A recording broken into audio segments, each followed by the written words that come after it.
नमस्कार दोस्तों, आप सभी का स्वागत है एक बार फिर से हमारे चैनल प्राचीन ज्ञान उपाय में। दोस्तों, आप सभी से रिक्वेस्ट है कि यदि आपको वीडियो पसंद आए तो वीडियो को लाइक करके अपने दोस्तों के साथ शेयर जरूर कीजिएगा। आइए वीडियो शुरू करते हैं। मुख्य द्वार पर जल छिड़कने का सही समय क्या होता है और सही विधि क्या होती है? तो देखिए, अगर आप मुख्य द्वार पर जल छिड़कते हैं तो आपको ध्यान रखना है कि जल आप एक दिन पहले ही मतलब रात को सोने से पहले एक पात्र में, कोई भी आप पात्र ले सकते हैं, जैसे कि आप एक तांबे का भी पात्र ले सकते हैं। तांबे का ना हो तो आप पीतल का ले सकते हैं, स्टील का ले सकते हैं, चांदी का ले सकते हैं। जो भी पात्र आपके पास उपलब्ध हो, एक लोटे में थोड़ा सा गंगाजल डाल दीजिए और उसके ऊपर शुद्ध जल भर दीजिए। और हाँ, गंगाजल ना हो तो भी परेशान होने की आवश्यकता नहीं है। सिर्फ शुद्ध जल से भी आप पत्र को भर सकते हैं और उस जल से भरे पात्र को अपने घर की रसोई में रख दीजिए। अब जैसे कि आप अगले दिन सुबह उठकर इस जल का छिड़काव अपने घर के मुख्य द्वार पर करेंगे। अब बहुत से भक्तों के प्रश्न आए हैं कि क्या हम स्नान से पहले ये जल छिड़क सकते हैं या फिर स्नान करना आवश्यक है? देखिए, मुख्य द्वार पर जो सुबह सवेरे सबसे पहले जल छिड़का जाता है, जैसे कि जो रसोई में रखा हुआ जल होता है, ये एक तरीके से उपाय के तौर पर किया जाता है।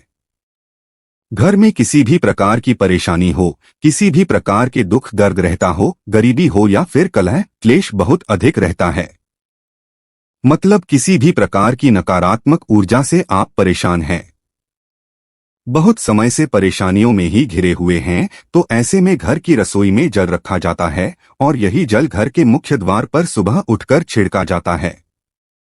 इस जल के छिड़काव से आपके घर की कोई भी परेशानी हो बहुत शीघ्र समाप्त हो जाती है। इस उपाय को करने से आपके घर में सुख समृद्धि भी आती है, कलह कलेश से भी मुक्ति मिलती है, बीमारियों से भी मुक्ति मिलती है। मतलब देखिए, किसी भी प्रकार की मानसिक परेशानी हो, शारीरिक परेशानी हो, आर्थिक तंगी हो या आपके घर में कोई वास्तु दोष हो, किसी भी प्रकार का ग्रह दोष हो, जैसे कि कई बार ऐसा होता है कि कई लोगों के ऊपर कई प्रकार के बुरे ग्रह दोषों का प्रभाव होता है, जिसकी वजह से घर में परेशानियां हमेशा बनी रहती है, तो ग्रह दोषों के प्रभाव से भी आपको मुक्ति मिलती है। वास्तु दोष और पितृ दोष भी समाप्त होता है। इसके साथ ही जैसे कि बहुत से लोगों के प्रश्न होते हैं कि उनके ऊपर किसी ने कुछ करा दिया है, उनके परिवार में किसी भी प्रकार की पहले कोई परेशानी नहीं थी, लेकिन अभी कुछ समय से परेशानियां लगातार आती ही जा रही है और कोई रास्ता नहीं मिल रहा है परेशानी से निकलने का। तो किसी के भी किए कराए तंत्र मंत्र का प्रभाव हो, किसी की बुरी नजर का प्रभाव हो, तो भी आपके इस उपाय से, मतलब इस एक लोटे जल से, आपकी परेशानी स्वतः ही कुछ दिनों में समाप्त हो जाती है। तो यह घर की सभी परेशानियों से मुक्ति पाने का रामबाण और सबसे सरल, सबसे आसान उपाय होता है, जो हमारे शास्त्रों में वर्णित है। तो आप अपने घर की रसोई में एक लोटा जल रखें, रात में भरकर और प्रातःकाल जल्दी उठकर उसी जल से अपने घर के मुख्य द्वार पर छिड़काव कीजिए। अब जैसे कि बहुत से लोगों के प्रश्न आते हैं कि यह जल हमें किस समय अपने घर के मुख्य द्वार पर छिड़कना चाहिए, तो देखिए, सुबह सूर्योदय होने से पहले इस जल का छिड़काव आपके घर के मुख्य द्वार पर हो जाना चाहिए। आप चाहे इसके बाद आप शुद्ध जल से, मतलब किसी भी दूसरे जल से अपने घर के मुख्य द्वार को धोते हैं तो बाद में भी धो सकते हैं, कोई समस्या नहीं है। लेकिन इस जल का छिड़काव घर के मुख्य द्वार पर सूर्योदय होने से पहले हो जाना चाहिए। और अब जैसे आपका अगला प्रश्न है कि क्या हमें स्नान करके इस जल का छिड़काव अपने घर के मुख्य द्वार पर करना चाहिए या फिर बिना स्नान किए भी कर सकते हैं? देखिए, ये जो हम जल छिड़कते हैं, मतलब ये एक उपाय होता है, तो इसे हम स्नान करने के बाद नहीं करते हैं। सुबह जल्दी उठते हैं और उठकर सबसे पहले घर की रसोई में जाएंगे। उसके बाद उस जल को लेकर आप घर के मुख्य द्वार पर जाएंगे। मुख्य द्वार खोलकर, मतलब मेन गेट खोल दीजिए और उसके बाद मुख्य द्वार पर इसी जल का छींटा दीजिए, छिड़काव कर दीजिए। और जल का छिड़काव करते समय अपने पितरों का ध्यान कीजिए, माँ लक्ष्मी का ध्यान कीजिए, क्योंकि कहा जाता है कि सुबह सुबह माँ लक्ष्मी प्रत्येक द्वार पर आती है, सबके द्वार पर आती है। जिनके भी द्वार खुले होते हैं, जिनके घर में जल का छिड़काव मुख्य द्वार पर हुआ रहता है, उसके घर में वह प्रवेश कर जाती है। तो माँ लक्ष्मी का अपने मन में ध्यान कीजिए और एक तरह से प्रार्थना कीजिए कि हे माँ लक्ष्मी, आप मेरे घर में प्रवेश करें।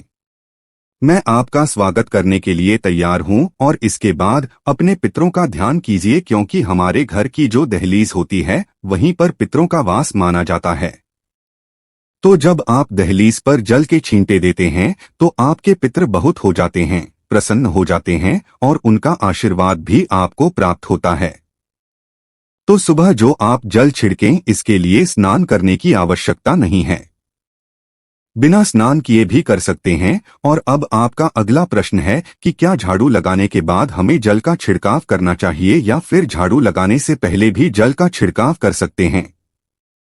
तो देखिए, जैसे मैंने आपको पहले ही बताया, सोकर उठने के बाद सबसे पहला कार्य जो आपको करना है वो जल का छिड़काव ही करना है। उसके बाद आप झाड़ू लगा सकते हैं।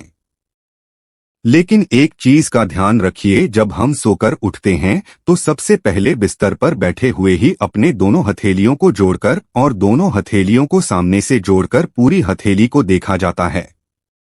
उसमें माँ लक्ष्मी का ध्यान किया जाता है, उसके साथ ही पंच देवताओं का ध्यान किया जाता है। पंचदेवता कौन कौन से होते हैं? माँ दुर्गा, भगवान शिव, भगवान श्री हरि, विष्णु, गणपति, गजानन और भगवान सूर्य देवता। पंच देवताओं का ध्यान हम अपने हाथों में ही करते हैं, हथेलियों में ही करते हैं। करागरे वास्ते लक्ष्मी करमधे सरस्वती करमूले तू गोविंदा प्रभाते प्रदर्शन। हम इस मंत्र का उच्चारण आप चाहें तो कर सकते हैं, नहीं करते हैं तो भी कोई बात नहीं। अपने इष्ट देवता का और पंच देवताओं का ध्यान अपनी हथेलियों में कर लीजिए। उसके बाद दोनों हाथ जोड़कर सभी देवी देवताओं को प्रणाम किया जाता है और उसके बाद अपने हाथ से पृथ्वी का स्पर्श करते हैं, धरती को छूकर प्रणाम करते हैं 2 बार या 3 बार। और उसके बाद अपना दाहिना पांव पृथ्वी पर रखते हैं, धरती पर रखते हैं। उसके बाद ही बाकी के जो सभी कार्य होंगे वो उसके बाद ही किए जाएंगे।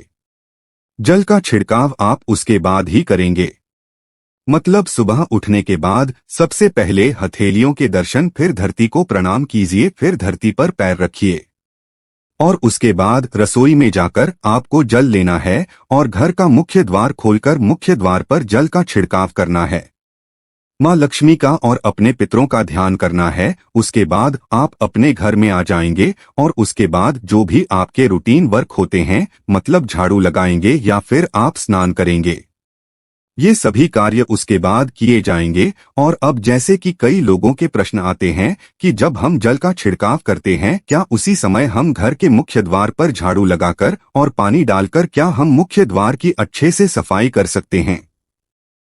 जी हाँ, बिल्कुल कर सकते हैं।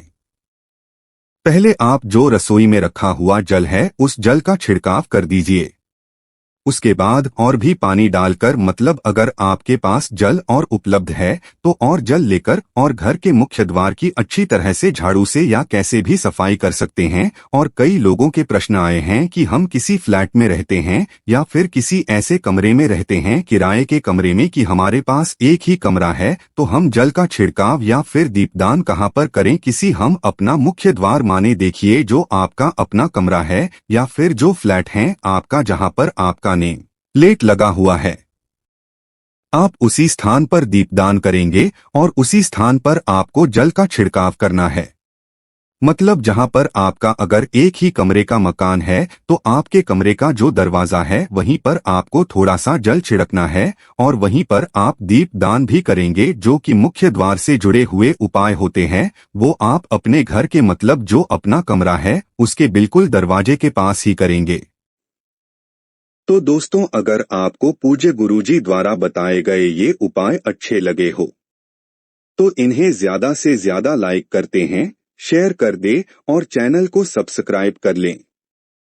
साथ ही नीचे कमेंट बॉक्स में सच्चे मन से जी माँ लक्ष्मी जरूरत लिखे, जिससे कि आपकी हर मनोकामना जल्द से जल्दी पूरी हो जाए।